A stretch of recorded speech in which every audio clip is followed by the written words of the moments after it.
Hey guys. Hello. Hola. Okay, so it's episode 3 of the Loddy show, and today it's not near as heavy. I promise not to cry. We are talking something that's taboo, I think, to a lot of people, but a lot of our friends, well, I would say some of our friends ask us questions after people get to know us a little better and get more comfortable. Yeah. And then some people tell us later that they wondered and they wanted to ask, but they didn't know if it would be rude or offensive. Yeah. And then we know a lot of people wonder and never say a word about wondering or never ask or anything. And so we thought we would just come here and talk about it today and maybe share a little bit of our story. And you guys ask us questions. If you're here, jump on and let us know that you're here. I have my computer over here going too so I can see who's with us. Hey sissy, I see you. So if you have questions as we're talking, let us know and we will answer them. I'm looking at my computer so I can see, so I can see the video and I can see your questions because they don't always pop up underneath the video on the phone that we're videoing from. So here we go. Okay, it's popping up. Yep, there we are. Okay, so if you're with us and you have a question as we go, please drop a comment because it'll pop up and we'll answer your comments. And when you join us, let us know. Drop an emoji or something. Sissy, drop an emoji and let me see if we can see it on the screen as we go. So here's the taboo topic that we are going to talk about. And we promise we'll answer any question that you have. But obviously, we don't look alike. And it doesn't have anything to do with the fact that we are man and woman. No, not at all. We're not your typical couple. Probably not in a lot of ways, though, huh? Probably not. We're not your typical couple, though, because, obviously I'm white and Roger's black. And the hell you say? Shut up. And so we get, like I said, a lot of different reactions about that. And so I guess before we get to that part, we'll kind of tell a little bit about maybe how I don't know, just a few facts, I guess, about the situation. It's that, let me get this out of the way, sorry. Neither one of us have been in an interracial or had been in an interracial relationship before our relationship. So it was new to us too, I guess, right? Yeah. And we're both from a very small area in Texas, in northeast Texas, what they call deep in the piney woods of East Texas. And so when we were growing up, it was a total no-no to date. That's putting it mildly. Yeah, that's really putting it mildly. It was a no-no to date outside your race. I don't remember anybody. Did you have anybody in high school that dated? Yeah, towards the end of high school there, in the mid 80s, I graduated in 88, so probably like 85, 86, there were one or two interracial couples there at the high school, but it wasn't a lot, and it was definitely noticed. Well received? Well, I think probably not necessarily, but I mean, it wasn't like it was your popular crowd of folks, so I don't know that it really mattered. I mean, people were just kind of like, so people whatever. Didn't care because it wasn't the popular kids. Right, pretty much. I mean, that's terrible. Well, I don't remember anybody. And if any of you guys jump on here from... Sissy, you were there. you know, at the same time. So if you could think of some input there, feel free to jump in. I don't remember anybody in our high school dating outside of their race. I remember a rumor at one time that something was going on between some people, but it was not taken in a positive way at all. So it was a no-no. To go back to that, like, I think we both had friends of different races. We both played ball in school, and we hung around with people from different races, and that was fine. But here's kind of the attitude I know that a lot of people that I knew had. It was like, it's okay to be friends with someone who's black, but it was still not okay if you dated someone who was black. And I don't, was that kind of the prevailing attitude in the black? Well, I think in the black community it was a little bit different. It was depending on, you know, what age group I guess you were talking about. So like the older crowd, probably felt more like, no, that's not something you need to be doing, and probably kind of took offense to it. But then I know personally it was more of a concern for my safety if I did something like that I, you know, might end up getting hurt or something. Well, and your dad even kind of said that to you when you were a kid, right? Yeah. Because Roger had a crush on little white girls. I did.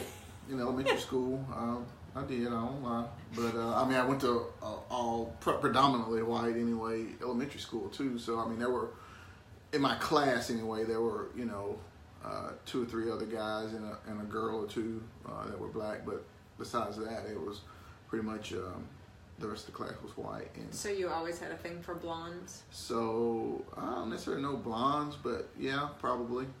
But anyway, so the older black folks would probably say, yeah, no, you don't want to do that, or you got to be careful, you might get yourself in trouble.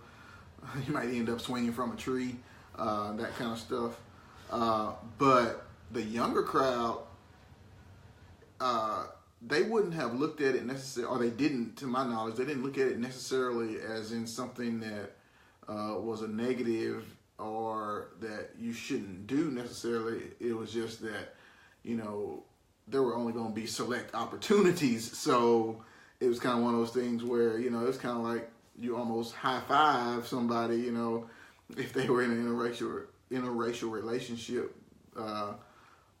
But again, it wasn't typically, you know, the popular crowd that were in these type of relationships. So, well, and I think too at the time, from, you know, and we can't obviously speak for every white person and every black person, and we don't pretend to do that, or think that, you know, we do. We're just trying to give kind of the perspective of where we lived at the time and what our experiences were. And I think for a lot of the people that I knew who were white, again, it was okay to be friends with black people, but it would not have been considered acceptable for us to date a black person. And even a lot of people who out in the community seemed more progressive in their thinking, there were still a lot of people like that who, behind closed doors, when you were at home, things were said differently than what they might have been said out in public. And I'll, you know, just be blatantly honest about that. There were white people that I knew who would never have used the N-word in public to refer to a black person, but if they were at home, they used that word frequently. So that's kind of, you know, the situation, the way it was when we grew up. That's kind of what we grew up in, that environment that we grew up in. But like Roger said, he had crushes on little white girls. I don't know that I really thought a lot about it in high school so much, because it just wasn't an expectation. I think I was always attracted to, like physically attracted to a lot of the guy friends. Like my boyfriend in high school was friends with a lot of the black guys, and they, you know, played ball together, and we all kind of hung around together. And I always remember thinking or being physically attracted, but I would have never acted on that because I know that it would not have been well received. So anyway, fast forward many, many years, and so when we got together, it was the first time either of us had been in an interracial relationship. And I don't know, for me, that it really had anything to do with, I didn't think a whole lot about the race aspect of it at that time. And we were, you know, in our early 30s, about 30, somewhere around there when we first got together. And so we were much older. It wasn't like, you know, teenagers or, and so for me, it wasn't really about the race part of it, but it was about, number one, you know, I mean, first and foremost, I was physically attracted to him. And then, we talked a lot. Like that was a big part of our relationship early on, is we talked a lot about a lot of different things. And we realized that we were very, very different people. Like we had totally different personalities, still do in a lot of ways, totally different attitudes and belief systems, completely different perspectives on like religion and faith. And so we spent probably a good year and a half or so, the first year and a half or so of our relationship, we would spend hours and hours and hours a day talking. A lot of time talking, for sure. Yeah, and about a lot of those things. And that was one of the things that gave us more perspective on just the world in general and the way we think about things and people and life. I think more so than it was about race. I mean, of course, he helped me understand a lot about the black community and how the black community thinks and feels about things, and vice versa. But that wasn't what the basis of our relationship was about. But it was once we started becoming known as a couple and we shared our relationship with people, especially our family, that's when I think we really saw that the impact was more the response from other people than it was that we thought much of it. Do you agree with that? Or I would agree for the most part. I think initially I thought a lot about it just from a standpoint of, again, having heard growing up, you know, boy, be careful, or, you know, those kinds of things.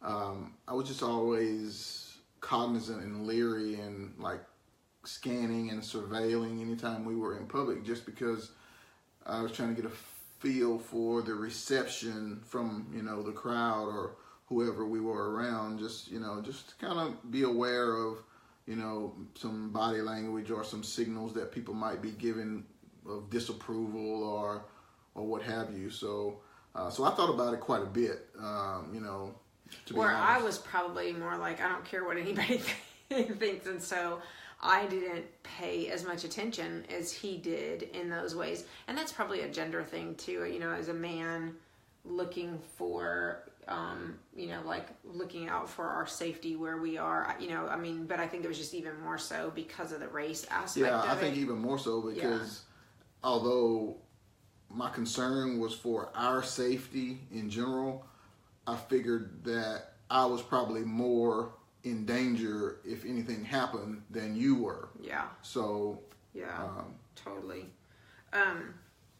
And then, so I guess there are a couple of things we want to share that people will ask us about. One of them is how our families reacted. We get that question quite a bit. And I don't know that we can completely know what our families thought and if they shared that with us completely, but I can tell you that we had family members who were not supportive, and we had family members who I don't think it even mattered to them to some extent. And some that were very supportive. I mean, extremely supportive. Oh, absolutely. So it kind of ran the gambit. I mean, we had family members who, because of it, didn't come to our wedding, which was that was hurtful.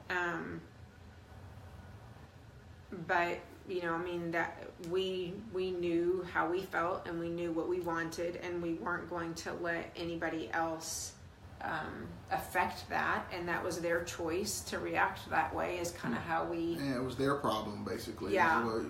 We saw it. Yeah, and like Roger said, we might have had some family members who weren't supportive but didn't vocalize that to us because they loved us and they didn't want to say anything negative. And then we had family members who, like Roger said, were completely supportive of us. And I don't think, we have some family members who probably, on both sides of our family, if we told them that we were, marrying a robot, or a tree, or that's like a condition, I think. People who think they're in love with inanimate objects or so, whatever. Anyway, I think they would support us even if we were marrying a refrigerator. So that piece of it we dealt with when we did have, with the people who were not supportive and who actually were very against the situation. There was some years that we had some distance from those people, and we really didn't interact, and we had a loss of some relationship with those folks. But over the years, they've luckily came around. They have come around, and I think a lot of that has to do with the fact that, just like for us, this is about hey Kelly, what's up, Lip? We're talking about family. I think just like for us, they got to know us. Casonville, Texas in the house. And they, it became more about who we are as people, more so than what color our skin is. And I don't think we cared for each other. Exactly. Like that's exactly what I was going to say. I think for Roger's mom, I'm going to use her as an excuse because, as an example, because I don't think it would matter to her, like, if I had 5 eyes and 10 arms and I was red, white, and blue and with polka dots. What's important to her is that I love Roger and how I treat Roger, and that I respect and value Roger. And so I think being white for her, she doesn't care who it is or what color the woman is, as long as that person is somebody who loves Roger. And I really appreciate that about her. And I've said it before, I really appreciate her because I think Roger is in large part the person he is because of his mom. Absolutely without a doubt. Yeah. So can I blame her for the bad parts too then too? No? Mm-hmm. Kidding. But anyway, so that part. Oh, now you're gonna bring up. I never heard this before. Why are you bringing it up on the video? So that's kind of the internal piece, the family. Now, another question that we get a lot is like how people react to us. And Roger kind of talked a little bit about this when he said, he would scan everywhere we would go, and he did. I think he still does. But it's not as obvious as when we were first out and he was like, what's going on, who's around us.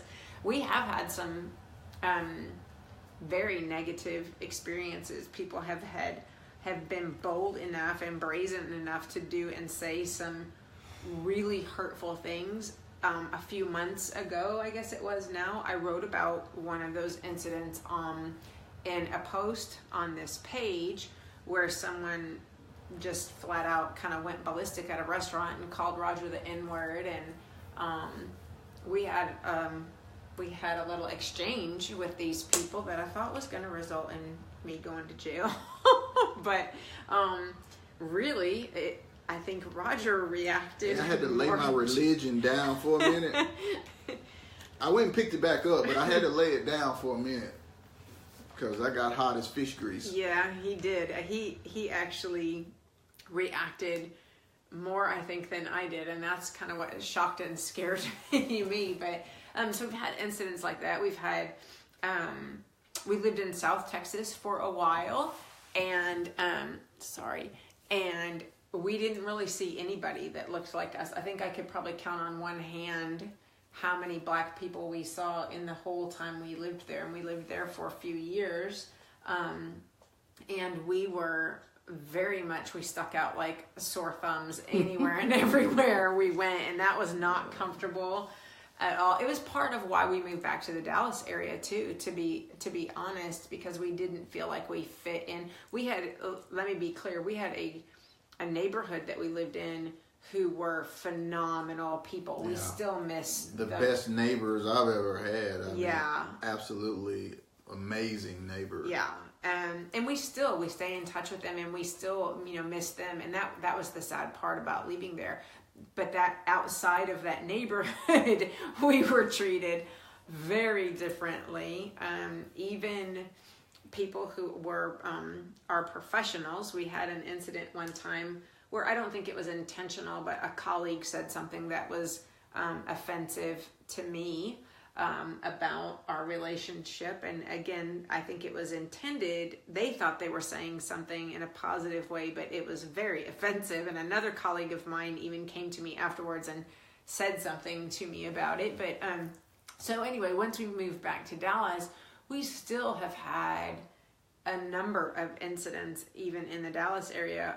We moved into a neighborhood that was a mix of cultures. There were families, there were black families, there were white families. I think there was a couple doors down from us that was a black man and a white woman, and they had mixed kids. So we thought we kind of moved into a relatively culturally diverse neighborhood, and we had a scene a couple months after we moved in there with a woman. This is not like 30 years ago. This is 07. Yeah, this was just gosh, I guess it has been 10 years. But when we moved back to the Dallas area in 2007, we had a woman one time who literally ran down the street and was in our front yard screaming, using the N-word, and saying all kinds of obscene, horrible things to us, to the point that we had to call the police to get her out of our yard. Yeah. And blocking our driveway. Yeah.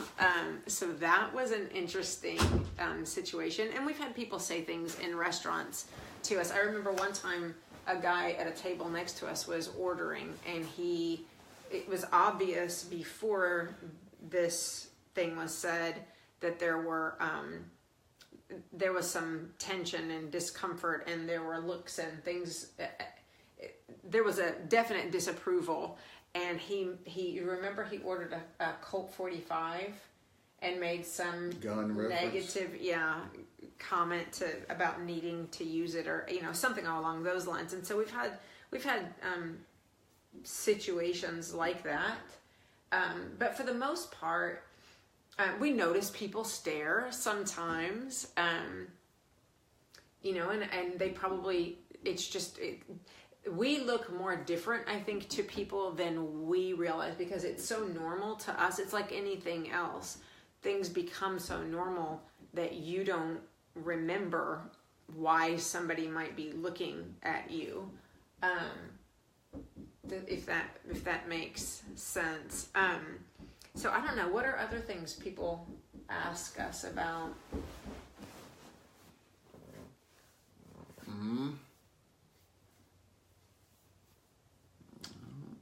Or like, I don't know, some things that are, maybe are different in this type of relationship than other ones. I know one thing, I think for Roger, it was weird for him to get used to my hair. It's kind of a small thing, but that was a thing at first. Like I remember him not like touching my hair. I don't know if it was just, different for you, or... Well, it was different for one, but I mean, wasn't something that I was accustomed to. Jack, stop with the door. Go get back in the bed and rest. You're supposed to be resting right now. Yeah, so little things like that have been, oh, now he's going to cry while we're on video. Little things like that, I think, have been, just kind of small things to get adjusted to. But other than that, I guess part of why we wanted to do this video is we get asked a lot of questions. We know we get stared at. We know people here notice. I've even gotten private messages from people who didn't realize, and when they see pictures of the two of us, I'll get a private message about it. I've had colleagues who, and this was kind of what gave me the idea for the video. Sorry, you can hear Jack's crying in the background. It's always obvious when someone doesn't know, and then they come to realize without even being told, and they're like, oh. I got another one of those kinds of comments recently. Someone saw a picture of us and I was like, oh, that's your husband? And I was like, yeah, but it was a very definite oh, you're married to a black man kind of thing. And, nothing else was said. But you could just see the realization on their face. And I don't know if that was a positive thing or a negative thing or what, but it was just a shock. I think even today, in today's world, people were much farther along than we were even when we first got together or when we were kids. Definitely. Like we said. But even today, it's not considered the norm, and so we still get those kinds of, oh, that's your husband, or and we've had some hurtful things said to us too. I've had on both sides, from both white people and black people. I've been told the first couple of years that we were together, I got told quite frequently by. Frankly, by my black friends, that he didn't really care about me, and that I was just his token white girl, that black guys look for token trophy white girls, trophy girls, to think they're going to get a leg up or whatever, which is totally not the situation here. If anybody got the leg up, it's me. I got the better end of this deal. But people would say things like that to me.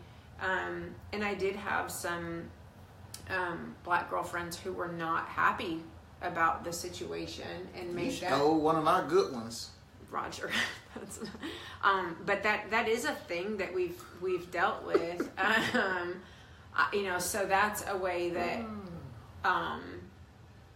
while he worries about the physical threat of things, I think sometimes I'm perceived in a way that it's not a physical threat kind of thing, but it's when you hear about people hating on people, I've had women not be happy with me about the fact that I'm married to a black man. And again, that's not just black women. Sometimes it's white women too. They don't like it. I don't know. Is there anything else that? Well, and there's a dynamic too that has to be considered when you're, your work, if you change employment or whatever, or you some things you want to divulge, some things you don't. Some things you want to kind of take it slower until you get a feel for who you're working with and those kind of things. So, just pictures in your office, family pictures in your office and that kind of thing. So, it's things that you have to consider, and be mindful that,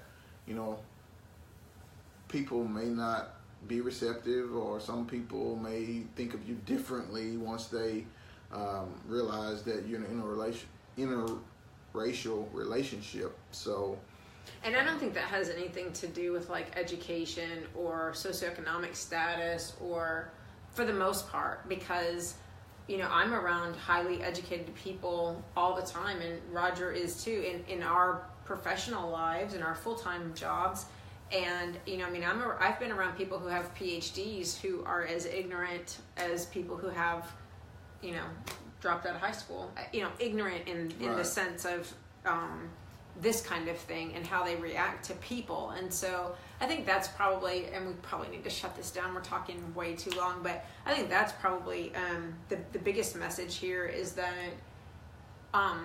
you know, just sort of be, you know, be open to difference and don't have a preconceived notion of what anybody is or what anybody's about.